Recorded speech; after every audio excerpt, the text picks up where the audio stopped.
Well, good morning. Good morning, and welcome to the Morning Report. My name is Willie Austin. I trust that you are well this wonderful Monday morning. Hope you had a great weekend. I had a fantastic weekend. I spent some time with the family. I got to speak in church today. On Sunday, really had a good time. Really had a good time. And looking forward to a fantastic week working on my other YouTube channels, the saxophone channel, and my wife's channel, and just I got some information from a friend that he's going to take me flying on next Sunday evening. So I got all nerdy and got into the plane that we're going to fly and flew it here on my can't see it but you hear it my flight simulator. I'm just stoked about what's going on now. I know it's really easy to get upset and depressed, but I'm not going to do it. I've just said in my brain, in my heart, not going to do it. Going to lean in, going to tell you what's happening for sure, but I'm not going to let it eat me up. And you shouldn't let it eat you up either. Today we have two things to talk about. We're going to talk about who is now piloting the plane of PR, the PR plane at Bud Light. Interesting conversation, I think. And what what's going on with President Trump's folks? What's going on? Why are they doing this? And is it going to work? We'll find out. We'll talk about it, and you can write down in the comments what you think. And we'll be back right after these messages.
Well, hey everybody, my name is Willie Lawson, and you guys know that I do a lot of stuff on the internet. And you may think with what's happening on Twitter and what's happening on Facebook and what happened to Parler that the mainstream social media sources are really trying to rid themselves of conservative voices. And you'd be right. They most certainly are. Um, but you know what? It isn't as bad as you think it is. It's worse. But there are people who are willing to be platformed for free speech. One of those one of those places is freedomforum.website. Freedomforum.website. You can go there and speak your mind. So come join us. Enjoy the freedom. Enjoy the fun. If you are a true blue conservative, small businesses are near and dear to your heart. They are the lifeblood of our life and economy. I believe this, and that's why my florist is not a website or phone number. My florist is Blooming Days Flower Shop, Tampa's premier flower shop. At 11618 North Florida Avenue here in Tampa, Florida, and at 6835 State Road 54 in Newport Richey. Call Christine at 813-933-1942 and at 727-232-6900. She can also be reached on the web at www.bloomingdays.com.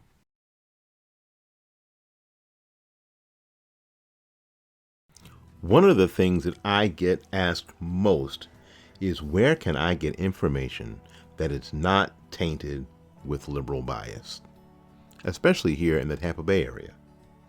Well, now I have the answer. tbctampa.com, a website by and for Tampa area conservatives. Tampa's leading conservative voices speak freely at tbctampa.com, and you can too. So join the fun and enjoy the freedom at tbctampa.com.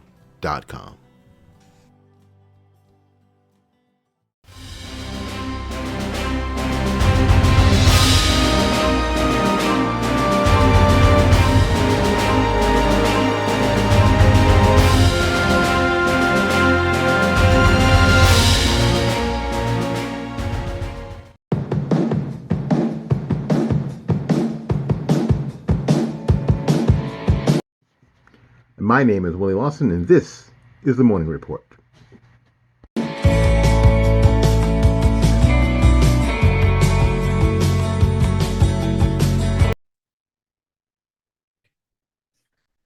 Bud Light's president of marketing, she wrote in her LinkedIn profile that, put her pronouns in she, her, and all this stuff, and that she was the youngest female who was in charge of a major,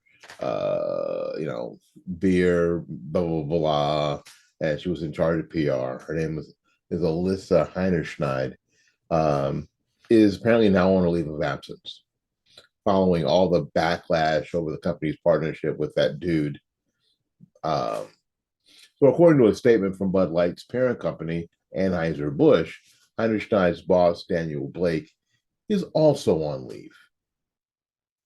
Given the circumstances, Alyssa has decided to take a leave of absence, which we support, an Anheuser-Busch spokesman said in an email, reports the Wall Street Journal. Daniel has also decided to take a leave of absence. Those leave of absences weren't voluntary, however, according to the journal sources. Probably someone said, hey, listen, you need to lay low for a while. Lay low, get out the way. It'll be better for you and the company. With no replacements announced for Blake, Todd Allen, who had been serving as a global marketing VP for Budweiser, will take over Heinerschein's role. Okay, cool. But in an early statement responding to the criticism, an Anheuser-Busch spokesperson noted the company works with hundreds of influencers across brands as one of the ways to authentically connect with audiences across various demographics. Anheuser-Busch CEO Brendan Whitworth later said the company never intended to be part of a discussion that divides people. Maybe he didn't think the company, maybe. But how do you miss that? How do you miss that? How do you not see that? It's a big albatross coming at you at 100 miles an hour. How do you get surprised by that? It's an elephant on the rampage that's already torn down half your hut. How do you miss that? Like somehow all of that, William / Leah Thomas, all that stuff doesn't be like, I can't see how this will divide people. This will be a good thing. How? And they explain it later. Hang on with me here through this. He said, Brendan Whitworth said that we never thought we'd get involved in something that divides people. We are in the business of bringing people together over a beer. The partnership has triggered a massive boycott effort by conservatives.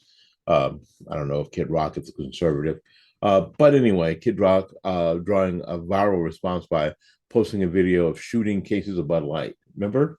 You might have seen that where he stacks up all the cases of Bud Light and gets his machine gun out and just mows them down. Kind of stupid, but trying to make a point. and then says F Bud Light and F Anheuser-Busch, struggling to figure out how to recover its brand image. The company had reportedly hired two consultants because that's what these people do. Instead of just sitting down with all their highfalutin degrees and going, what were we doing before that was working? Let's continue to do that. And frankly, all they can do is pretend what they did didn't happen. That's all they can do. You can't go back. You can't apologize. You just have to pretend it didn't happen and go forward to what we were doing before you screwed up royally. Give me the horses back.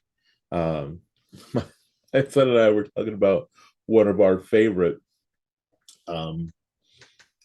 Anheuser-Busch commercials where it's during football season where the horses, Class L, are playing football, and then there's a extra point.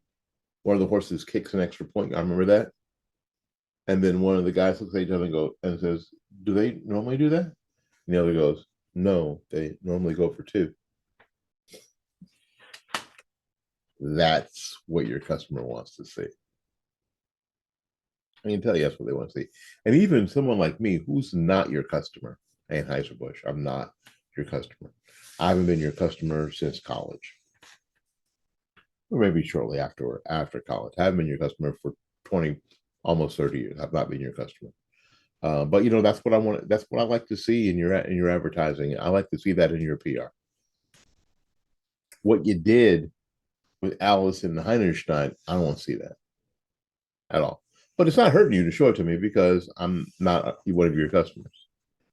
The problem is, neither are the people who are fans of the dude you put on the can. They're not your customers either. Seemed like you were just hacking off your customers. And I know why you were doing it. And your new consultants mentioned it. A former Anheuser-Busch executive, Anson Friedrichs, said the company should go back to being apolitical. I think it's time to go back and for companies like Anheuser-Busch to say, hey, moving forward, for brands like Bud Light, we're not going to be political. Everything's political. It's really hard. He told Fox News' Will Cain on Sunday, we're not going to get involved in the, here it is, environmental, social governance movement. It's all about ESG. I'm going to put a card here somewhere if I can remember to do this. If not, my ESG explanation is available in the playlist. You look for it, ESG, because it's not what the customer wants. Well, it has something to do with it. ESG doesn't have anything to do with the customer. ESG has to do with financing and the banking system and the world banking system. That's what ESG is about. And what the whole campaign with the dude on the beer can was about ESG. I told you this. Little Willie L, here on Fight Back Media. Told you that's what this was all about. So I guess these people believe that they can put the genie back in the bottle. Well, I certainly hope so. I certainly hope so. Certainly hope so. I'm gonna take a little break. We'll be back to finish up.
Well, hey, welcome back to the Morning Report. My name is William Lawson. The Morning Report is a collection of fightbackmedia.com, fightbackmedia.com, fightbackmedia.com, and fightbackmediatv.com. Okay, I get it. Campaigns, especially at the presidential level, can be ugly and terrible. I mean, frankly, ugly and terrible. There isn't really any better way to put it than ugly and terrible. But they can also be dumb. My estimation, they can also just be dumb. I think that some of these people get so wrapped up in what they do that they can't really see the forest for the trees or find their butt with both hands, a flashlight, and a team of search dogs. They just can't do it. Former President Donald Trump's repeated attacks on Governor Ron DeSantis are just not slowing down, claiming the governor has ruined Florida. Now, the problem with that is easy. It's what we call scoreboard.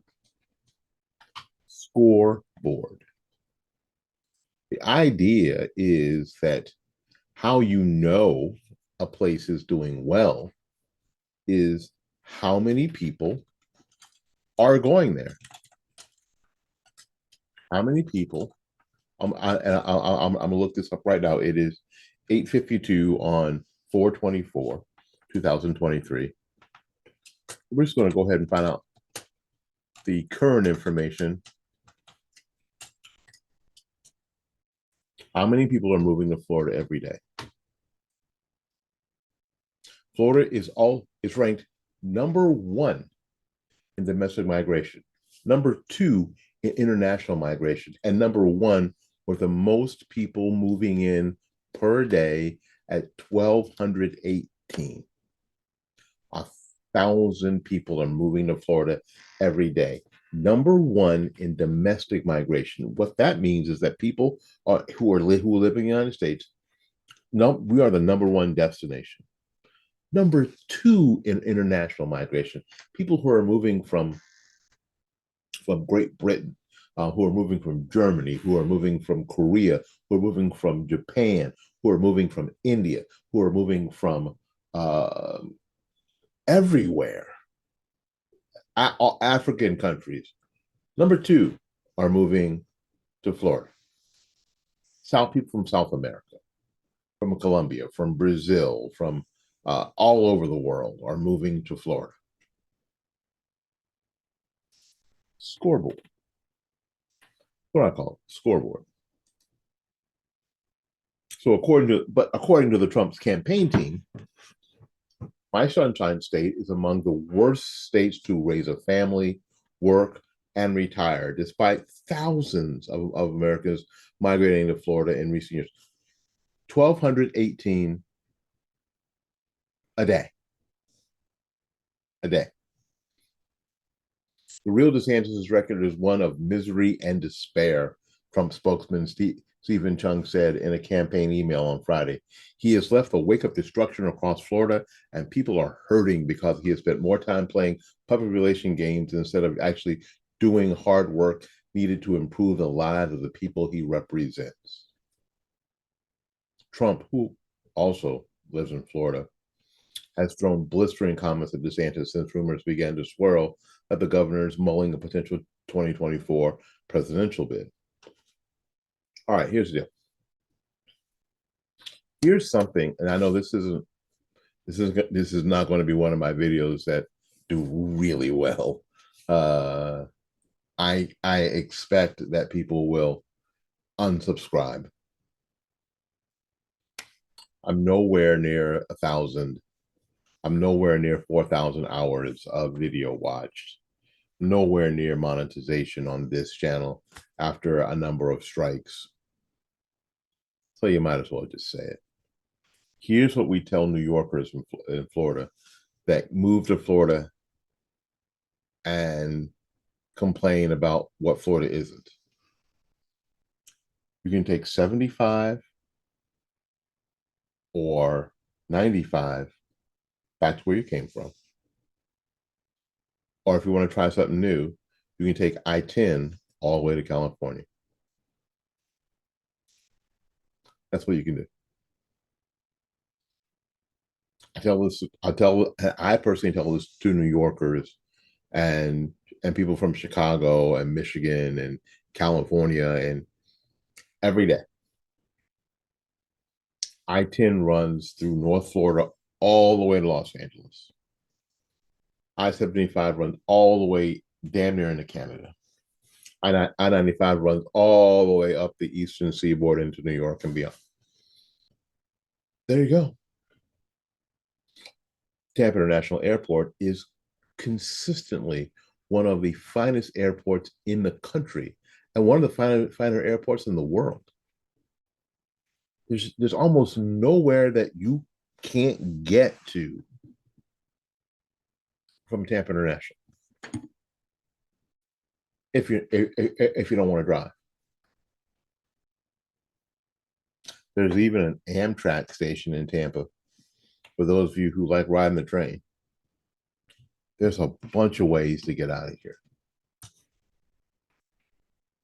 And I would tell that to the former president too. As a matter of fact, I would tell him that to his face. I don't have any problem with that. The guy that's that's right here is my friend Eddie Adams Jr. And this is a picture of Eddie and I at an event when I believe Barack Obama was coming to town to announce that he was giving us money to build a super train or some such ridiculousness. And we were just being there to let him know that, hey, we don't really need this. And there's other stuff we can work on. And there's a whole bunch of people there down the street from where he was speaking. And you can see that there aren't any fires. There aren't any, there's nothing bad going on. It's just people out there with some sign holding and some waving, the American flags. It was a diverse crowd of people. If it had not been for this dude here, who was running for Congress at the time, that's his button there, running for Congress at the time, I would not have the strength to do what I'm doing now. And occasionally, I think about the people who helped me. Now, the anniversary of his passing is in September. And I thought there's no reason to wait to say thank you, to celebrate my friend Eddie Adams Jr. And Eddie would say the very same thing. That's where I got it from. 75 runs all the way to Michigan. You can leave anytime you get ready. So Trump, again, who lives here in Florida, has been throwing these fire bombs at DeSantis since that people thought that he would run for president. Now remember, DeSantis has not said he's going to run for president. DeSantis is not officially running for president. Larry Elder is. But you don't hear Trump throwing rocks at Larry Elder. Do you? Well, maybe soon. The Trump campaign claims that Florida is facing multiple issues, citing stats from organizations like U.S. News and World Report, Money Inc., the Florida Policy Institute. All these are left-wing. All these are left-wing, progressive, fake news, according to Trump, organizations. U.S. News and World Report. For example, the email points out that the state's cost of living has jumped over 10% in the last year, adding that home prices have exponentially increased in areas such as Miami and Tampa. However, that could be because the state has become what? When you have, see, this is why this is, frankly, and I know a lot of you who watch me support the president, and I get it. God bless you, and God bless him. But this is where I think these people lose their damn mind. When you have 1,200 people move to a place a day, when you're the number one destination domestically and the number two destination internationally, prices are going to increase. Freaking everything's going to get more expensive. As someone who's been a long time resident, well, we moved here in 1968. I was a little kid. Yeah, it's a lot more crowded than it used to be, and it's a lot more expensive than it used to be. And there wasn't any way to stop it because people like me and my family moved here and we didn't go back.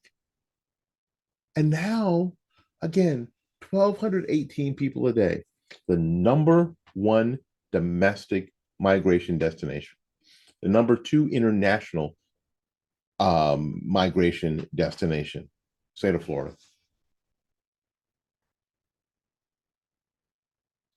Never Back Down tweeted this. They put Never Back Down announces that we are offering Trump financial assistance to help him leave Florida and move to his beloved California, so he can be close to his good buddy Gavin Newsom, who he loves so intensely and gets along with so well. They're saying the very same thing. If you don't like it, if you think it's terrible, if you think Florida is a crap hole, then you know what, you can leave too.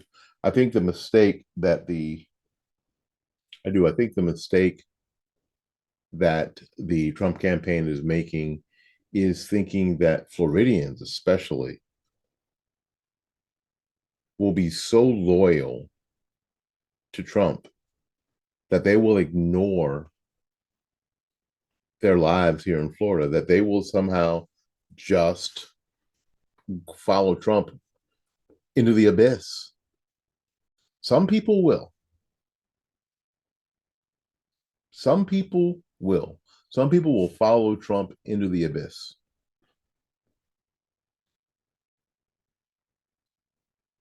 And what I'm going to say next is not going to grow this channel. I am not one of those people that will follow Trump into the abyss. I was listening to Clay and Travis the other day before I leave here. Well, listen to Clay and Travis, and somebody from Kentucky called and said, "You know what? I've been a supporter of President Trump since the beginning." He said he had his Trump flag up in his yard and voted for Trump. Everybody in his family voted for Trump in 16 and in 20. He said that his 96-year-old grandmother voted. His 96-year-old mother voted for Trump. But because of this, he said that this was on last Wednesday, I think, that his Trump flag was finally coming down.